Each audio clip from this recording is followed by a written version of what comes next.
प्रिय छात्रों नमस्कार, मैं गोविंद सर आज एक नया टॉपिक लेकर के आपके सामने आए हैं। कारक।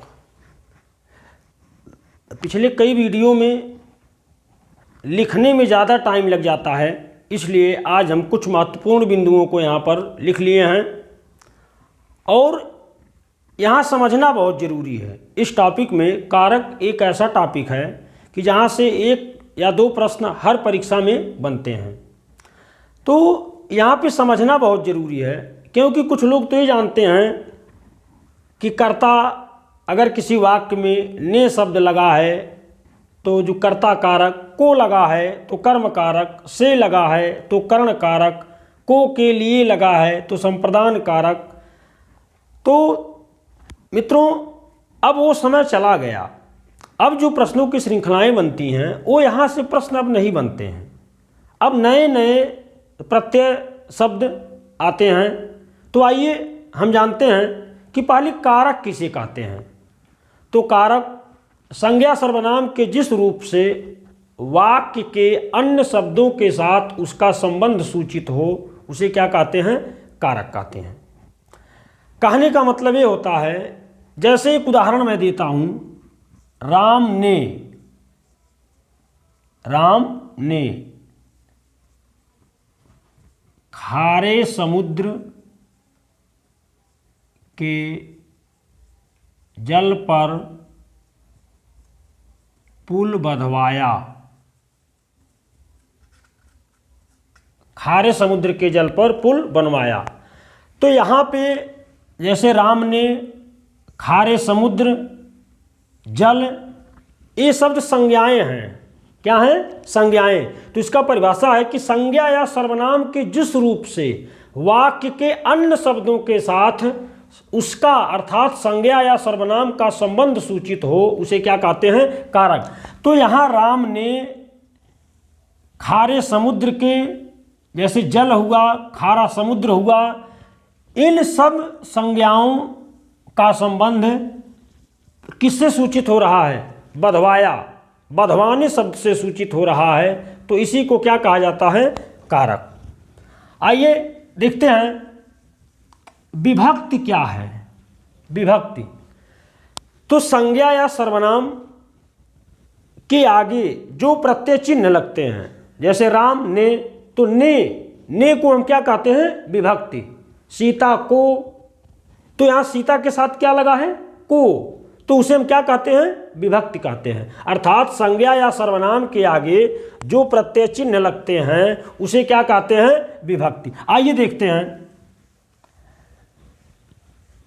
विभक्ति क्या है। तो एक प्रश्न बनता है कि विभक्तियां कितने प्रकार की होती हैं। तो हिंदी में केवल दो प्रकार की विभक्तियां होती हैं। पहला है संश्लिष्ट विभक्ति। क्या? संश्लिष्ट। और दूसरा क्या है? विश्लिष्ट विभक्ति। संश्लिष्ट और विश्लिष्ट। आइए देखते हैं कि संश्लिष्ट विभक्ति क्या है। संश्लिष्ट शब्द का अर्थ होता है मिला हुआ। मिला हुआ अर्थात वह विभक्तियां जो शब्दों के साथ मिल करके आती हैं उसे क्या कहते हैं? संश्लिष्ट विभक्ति। जैसे उसने, हमको, तुमको। तो यहां पर ने, को इन शब्दों से मिल करके आया है, अर्थात सर्वनाम से मिल करके आया है। तो पूछा जाता है कि संश्लिष्ट विभक्तियों का प्रयोग कहाँ पे होता है। तो जो विभक्तियां सर्वनामों के साथ लगती हैं, जो विभक्तियां सर्वनामों के साथ लगती हैं उसे हम क्या कहते हैं? संश्लिष्ट विभक्ति। जैसे उसने, हमको, तुमको। तो यहाँ पे उस, हम और तुम ये सब शब्द क्या हैं? सर्वनाम हैं। और इनके साथ जो ने, को आदि विभक्तियां लगी हैं, इसी विभक्ति को हम क्या कहते हैं? संश्लिष्ट विभक्तियां। अब आइए देखते हैं कि विश्लिष्ट का अर्थ क्या होता है। तो विश्लिष्ट का अर्थ होता है अलग होना। अर्थात वे विभक्तियां जो शब्दों के साथ अलग होकर के आती हैं उसे क्या कहते हैं, विश्लिष्ट विभक्ति। अब विश्लिष्ट विभक्तियों का प्रयोग कहां होता है, तो संज्ञा के साथ। जैसे राम को, अब यहां हम जब राम को लिखेंगे तो एक में मिला करके नहीं लिखेंगे ना, ये हमारा गलत हो जाएगा। तो इसलिए हम इसे क्या कहते हैं, विश्लिष्ट विभक्ति। क्यों, क्योंकि संज्ञा से अलग लगती है यह विभक्ति। तो जो विभक्तियां संज्ञाओं के साथ लगती हैं उसे हम क्या कहते हैं, विश्लिष्ट विभक्ति। जैसे राम को, सीता ने, मोहन से, मोहन से। तो यहाँ पे को, ने और से, ये ऐसी विभक्तियां हैं जो संज्ञाओं के साथ लगी हैं और हट करके लगी हैं, अर्थात उन शब्दों में मिल करके नहीं लगी हैं। तो वे विभक्तियां जो शब्दों से अलग हो करके लगती हैं उसे हम क्या कहते हैं, विश्लिष्ट विभक्ति। तो पूछता है कि विश्लिष्ट विभक्तियों का प्रयोग कहाँ होता है, तो विश्लिष्ट विभक्तियों का प्रयोग किसके साथ होता है, संज्ञा के साथ। ये बहुत ही महत्वपूर्ण टॉपिक है। फिर से एक बार सुनिए कि हिंदी में दो तरीके की होती हैं विभक्तियां। पहला है संश्लिष्ट। तो संश्लिष्ट विभक्तियों का प्रयोग कहाँ होता है, तो संश्लिष्ट विभक्तियों का प्रयोग सर्वनाम के साथ होता है और विश्लिष्ट विभक्ति का प्रयोग कहाँ होता है, संज्ञा के साथ। अब आइए देखते हैं कि हिंदी में कितने कारक होते हैं। तो हिंदी में कुल 8 कारक होते हैं। कितने कारक, 8। अब बात अगर संस्कृत की आए तो संस्कृत में कुल 6 कारक होते हैं। संस्कृत में आप देखेंगे जो संबंध है और संबोधन को कारक नहीं मानते हैं, संबोधन को प्रथमा के अंतर्गत मान लिया जाता है। लेकिन हिंदी में ये 8 विभक्तियां स्वतंत्र रूप से होती हैं। तो आइए देखते हैं कि ये 8 कौन सी विभक्तियां हैं। तो पहला है कर्ता ने, ये कारक है, कारक, और इधर क्या है, विभक्ति। तो कर्ता के साथ कौन सा विभक्ति चिन्ह लगता है, ने, और कर्म के साथ को। लेकिन एक चीज और ध्यान देना है कि यदि मारना शब्द पीटने के अर्थ में आता है तो वहां भी कर्म कारक होगा। यदि मारना शब्द पीटने के अर्थ में आता है तो वहां कौन सा कारक होता है, जैसे कर्म कारक। आइए हम कुछ उदाहरण देखते हैं। पहला पहचान तो को विभक्ति यदि कहीं दिख जाए तो वहां पे क्या हो जाएगा, कर्म कारक। जैसे मोहन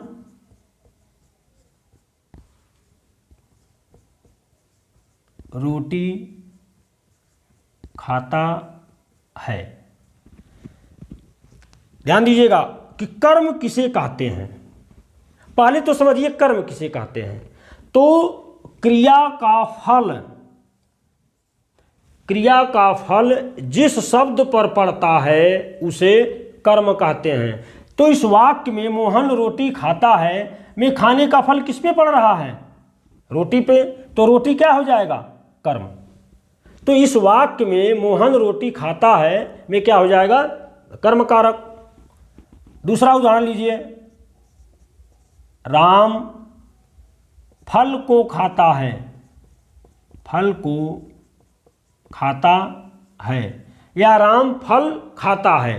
तो यहां पे कौन सा कारक हो जाएगा, कर्म कारक। लेकिन अभी हम एक उदाहरण और दिए हैं कि जब मारना का अर्थ पीटना होगा, जैसे राम ने बैल को मारा। अब यहां राम बैल को जान से नहीं मार दिया ना, अब यहां मारने का अर्थ क्या हो जाएगा, पीटना, बैल को पीटना। तो यहां पे कौन सा कारक हो जाएगा, कर्म कारक। मां ने बच्चे को मारा, मां ने बच्चे को मारा। अब यहां मां बच्चे को जान से नहीं मार दी ना, तो यहां पे मारने का अर्थ क्या हो जाएगा, पीटना। तो जहां पर मारने का अर्थ पीटना होता है वहां पे कौन सा का जो कारक होता है, कर्म कारक। लेकिन यदि मारने का अर्थ शिकार करना हो गया, यदि मारने का अर्थ शिकार करना होगा तो वहाँ पे कर्म कारक नहीं होगा, तो वहाँ पे कौन सा कारक होगा? करण कारक। जैसे एक उदाहरण देते हैं, शिकारी ने बाघ मारा, शिकारी ने बाघ मारा। अब शिकारी तो जाएगा नहीं बाघ के पास कि आओ भैया हम तुमको 2 हाथ मार देते हैं। जब शिकारी बाघ को मारने जाएगा तो यहाँ शिकार करेगा, अर्थात उसे जान से मार देगा, तो यहाँ पे अब हो जाएगा कर्ण कारक। शिकारी ने बाघ को मारा, चलो को लगा देते हैं। अब यहाँ आप को समझ करके इसको कर्म कारक मत समझ लीजिएगा, यहाँ पे क्या हो जाएगा? कर्ण कारक। राम ने चूहे को मारा, राम ने चूहे को मारा। अब यहां राम चूहे का शिकार कर रहा है, तो इन दोनों वाक्यों में कौन सा कारक हो जाएगा? करण कारक। ध्यान से इसे समझिएगा छात्रों कि यदि मारने का अर्थ पीटना होगा, यदि मारने का अर्थ पीटना होगा तो वहाँ पे कर्म कारक होगा, और यदि मारने का अर्थ शिकार करना होगा तो वहाँ पे कौन सा कारण होगा? करण कारक। आइए अगला कारक हम लोग देखते हैं। तीसरा है करण कारक। करण कारक। करण किसे कहते हैं? संस्कृत में एक सूत्र है, साधकतम करणम, साधकतम करणम, अर्थात क्रिया की सिद्धि में, क्रिया की सिद्धि में जो सहायक होता है उसे करण कहते हैं। क्रिया की सिद्धि में जो सहायक होता है, अर्थात जिस वस्तु या जिस शब्द के द्वारा ये लगे कि कार्य हो रहा हो उसे हम क्या कहते हैं? करण। जैसे जैसे वह कलम से लिखता है, तो लिखने की क्रिया किससे हो रही है? कलम से। अब आप देखेंगे कि करण कारक का जो विभक्ति चिन्ह होता है वो क्या होता है? से, के द्वारा, से के द्वारा।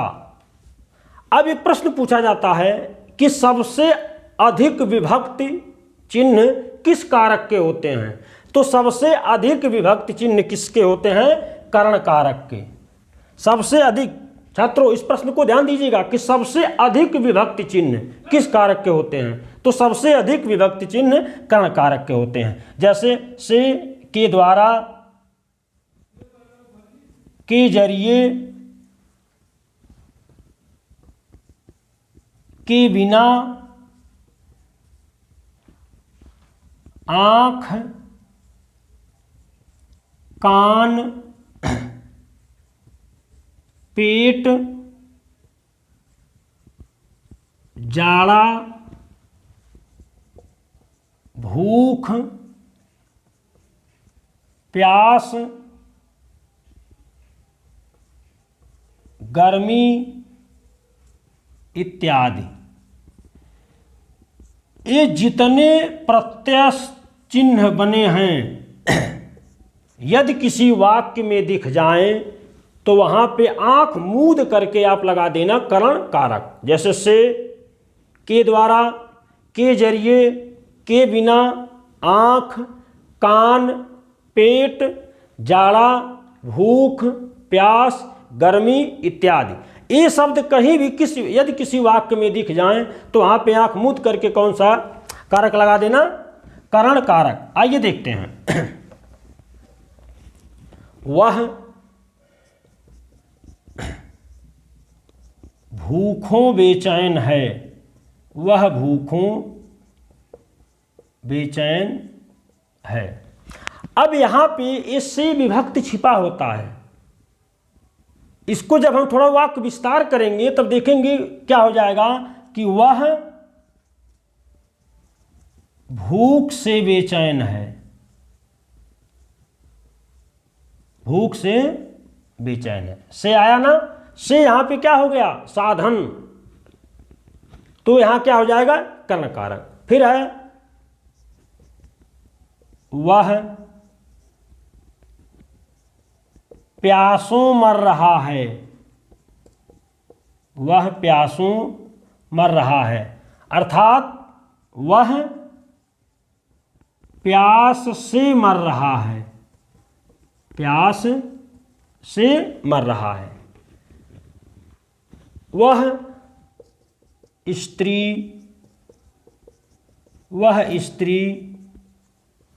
जाड़ों कांप रही है।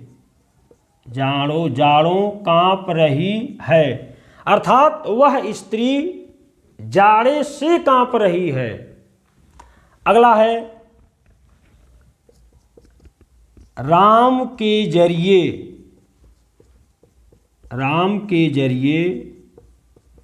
घर का पता चला। अब यहां पे क्या आ गया, जरिए शब्द तो कौन सा कारक हो जाएगा, कर्ण कारक। तुम्हारे बिना यह कार्य नहीं होगा। यहां पे क्या आ गया, बिना, तो बिना शब्द जहां पे आए, से, के द्वारा, के जरिए, के बिना, आंख, कान, नाक, पेट, जाड़ा, प्यास, गर्मी इत्यादि शब्द जिस वाक्य में दिख जाए वहां आंख मूंद करके कौन सा कारक लगा देना, कर्ण कारक। जैसे वह आंखों पीड़ित है, अर्थात वह आंख से पीड़ित है। वह कानों बेचैन है, अर्थात वह कान से बेचैन है, अर्थात कान में कोई समस्या है। और यदि पूछे कि सबसे अधिक विभक्ति चिन्ह किस कारक के होते हैं, तो सबसे अधिक विभक्ति चिन्ह कर्ण कारक के होते हैं। आइए अब अगला कारक देखते हैं, संप्रदान कारक। संप्रदान कारक, संप्रदान कारक क्या होता है, जिसको कुछ दिया जाए, जहां पर जिसको कुछ दिया जाए या जिसके लिए कुछ किया जाए वहां पर कौन सा कारक होता है, संप्रदान कारक। अब इसमें जो विभक्ति चिन्ह आते हैं, जैसे को,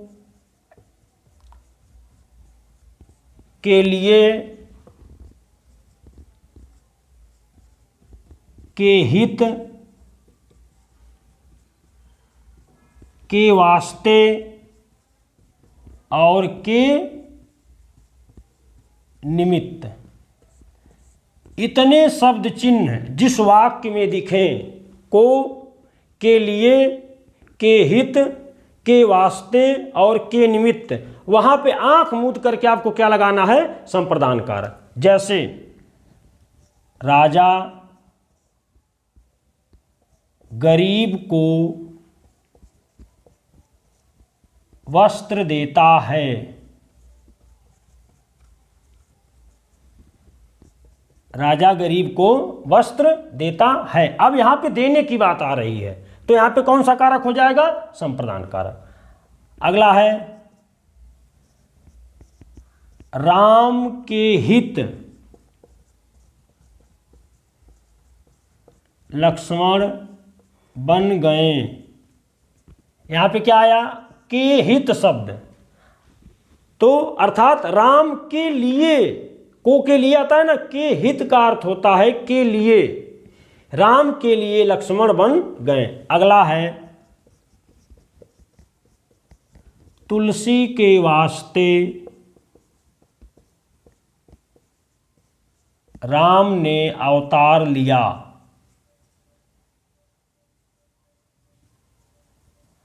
अर्थात यहां देखिए, यहां पे के वास्ते शब्द आ गया, अर्थात तुलसी के लिए राम ने अवतार लिया। अगला उदाहरण, मेरे निमित्त ईश्वर की कोई कृपा नहीं। अर्थात मेरे लिए, बोलते हैं ना कि मेरे लिए ईश्वर की कोई कृपा नहीं है। तो जहाँ पर को, के लिए, के हित, के वास्ते और के निमित्त शब्द जहाँ पर दिखे वहाँ पे कौन सा कारक हो जाएगा? संप्रदान कारक। आइए अगला कारक देखते हैं। अगला है अपादान कारक। अपादान का अर्थ क्या होता है? अपादान अपाय शब्द से बना है। किससे? अपाय। अपाय का अर्थ होता है अलग होना। जिस वाक्य में किसी वस्तु के या किसी व्यक्ति के अलग होने का बोध हो वहां पे कौन सा कारक होगा? अपादान कारक। अब यहाँ पे से चिन्ह आता है, से विभक्ति चिन्ह, लेकिन यहाँ से किसका बोध कराएगा? अलगाव का। से किसका बोध कराएगा? अलगाव का बोध। आइए देखते हैं। से तो करण में भी आता है, लेकिन वहाँ पे से साधन के अर्थ में आता है। आइए दोनों उदाहरण हम देखते हैं, करण का भी और अपादान का भी। जैसे अपादान का एक उदाहरण है, वह दौड़ते हुए घोड़े से गिरा। अब एक उदाहरण यहीं पे हम और लेते हैं, वह कलम से लिखता है। इन दोनों उदाहरणों को हम समझते हैं। से यहाँ पे भी है और से यहाँ पे भी है, लेकिन यहाँ देखिए घोड़े से गिरा अर्थात अलगाव हो रहा है, लेकिन इस वाक्य में से अलगाव नहीं बल्कि साधन बन करके आया है। क्या बन करके? साधन। तो जब से विभक्ति अलगाव का बोध कराए तो वहाँ पे अपादान कारक होगा, और यदि से विभक्ति साधन का बोध कराए तो वहाँ पे क्या होगा? करण कारक। तो एक उदाहरण है, वह दौड़ते हुए घोड़े से गिरा। दूसरा है चूहा बिल से बाहर आया। चूहा बिल से बाहर आया, तो यहाँ पे भी अलगाव का बोध हो रहा है। अगला उदाहरण है गंगा हिमालय से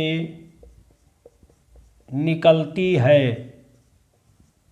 गंगा हिमालय से निकलती है। अगला उदाहरण है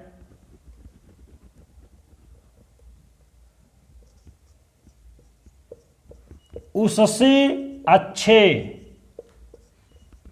तो आप हैं।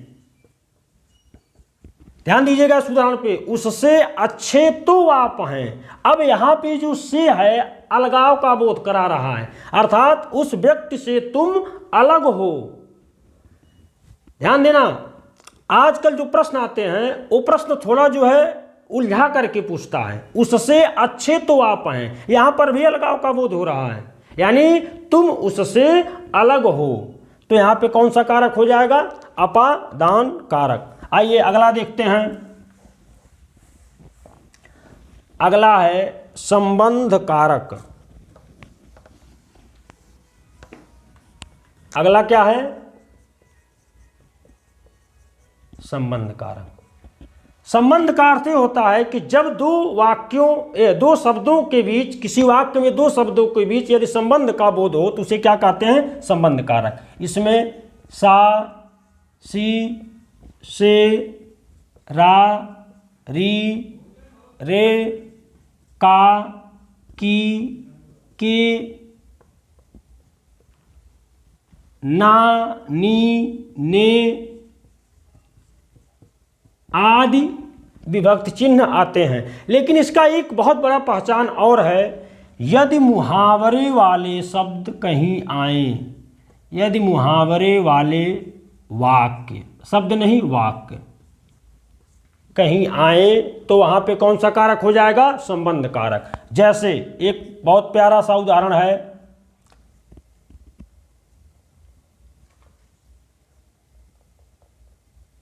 आंख का अंधा। आंख का अंधा, यहां पे क्या आ गया? का। यहां संबंध का बोध हो रहा है। आंख का अंधा में कौन सा कारक होगा? संबंध कारक। दूसरा है चांदी की थाली। अगला है एक ही थाली के चट्टे बट्टे। ध्यान दीजिएगा, ये पहला उदाहरण क्या है? मुहावरा है, और दूसरा क्या है? मुहावरा है। अर्थात एक ही थाली का चट्टा बट्टा, आंख का अंधा, गांठ का पूरा। तो ऐसे शब्द यदि कहीं आए तो वहां पर आंख मूंद करके आपको क्या लगाना है? संबंध कारक। बाकी तो इसमें बहुत सारे विभक्ति शब्द आते हैं, जैसे सासी से राम का घर, यहां भी संबंध का बोध हो रहा है। यह कार मेरी है। अगला उदाहरण,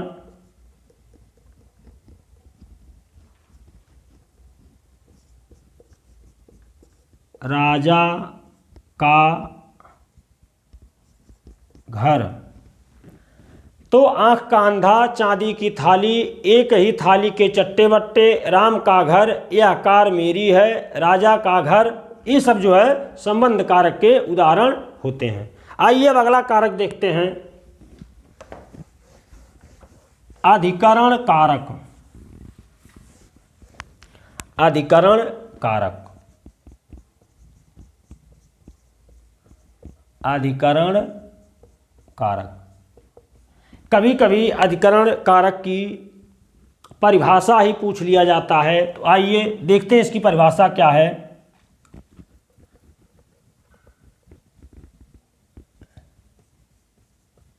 क्रिया की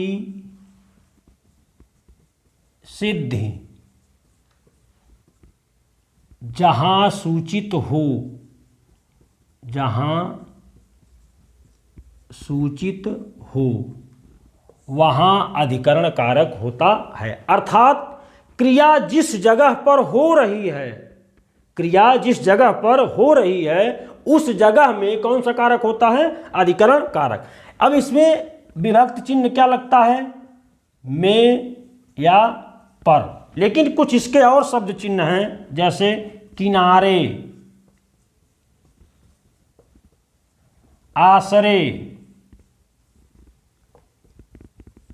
दिनों। ये शब्द चिन्ह जहां पे आए वहां पर भी कौन सा कारक होगा? अधिकरण कारक। जैसे देखते हैं, बच्चे, दरवाजे, दरवाजे, घूमते हैं। अर्थात बच्चे दरवाजे दरवाजे पर घूमते हैं। यहां पे पर विभक्ति चिन्ह छिपा है, कभी कभी विभक्ति चिन्ह दिखता ही नहीं है, तो ऐसी स्थिति में घबराना नहीं चाहिए। बच्चे दरवाजे दरवाजे पर घूम रहे हैं। अगला उदाहरण, वह इन दिनों पटने है। अर्थात वह इन दिनों पटना में है। वह संध्या समय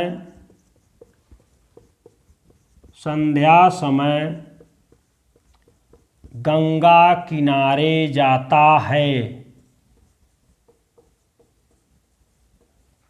अर्थात वह संध्या समय गंगा के किनारे पर जाता है। यहां पे पर शब्द छिपा है। अगला है, उस जगह एक सभा होने जा रही है। एक सभा होने जा रही है। अर्थात उस जगह पर एक सभा होने जा रही है। तो प्रिय छात्रों ध्यान दीजिएगा, जिस वाक्य में किनारे, आश्रय और दिनों शब्द दिखे वहाँ पे कौन सा कारक होगा? अधिकरण कारक। अब अंतिम है 8वां, संबोधन कारक। संबोधन कारक।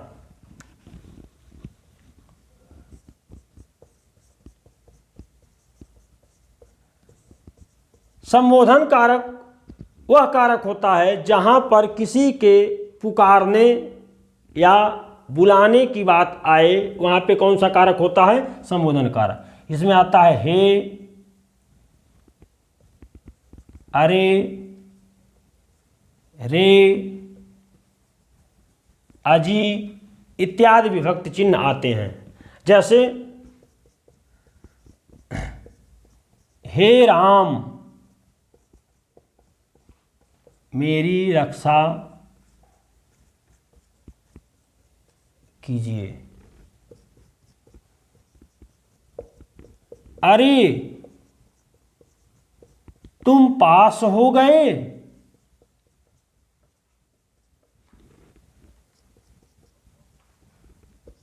अजी सुनते हैं। तो जहाँ पर किसी को पुकारने या किसी को बुलाने की बात आए वहाँ पे कौन सा कारक होता है? संबोधन कारक। तो प्रिय छात्रों मुझे विश्वास है कि यह टॉपिक आपको अच्छा लगा होगा। यदि यह टॉपिक अच्छा लगा हो तो हमारी वीडियो को लाइक, शेयर और सब्सक्राइब जरूर करें। मैं गोविंद सर, नमस्कार।